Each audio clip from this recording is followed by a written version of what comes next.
Կիսվում եմ իդեալական սырնիկներ կամ հայերեն շորաբլիթներ պատրաստելու իմ գաղտնիքներով։ Որպեսզի դրանք ստացվեն ինչպես լավագույն սրճարաններում, վերցրեք բրիկետային կաթնաշոր։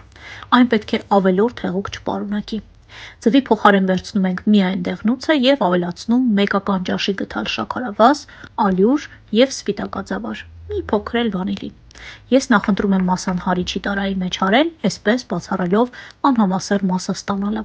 Տախտակի վրա մի փոքր բրինձի ալյուր եմ ցանում, կաթնաշորից երկար երշիկ ստանում, հավասար մասերի բաժանում այն եւ լայնաշեղ դանակի օգնությամբ ձևավորում տափողակներ։ Վերջին գաղտնիքը կարագի եւ բուսայուղի խառնուրդում տապակելն է։ Այդպես կստանաք արտաքինից խրթխրթան, իսկ ներսից փափուկ շորաբլիթներ։ Տապակեք ցածր ջերմաստիճանում եւ փակ կափարիչի տակ, որպեսզի շորաբլիթները չվառվեն եւ հասցնեն եփվել։ Մատուցեք ձեր նախընտրությունների համաձայն։ Ինքս սիրում եմ յոգուրտով կամ ուղուզային կրեմով, նաեւ մի փոքր հատապտուղների հետ մատուցել։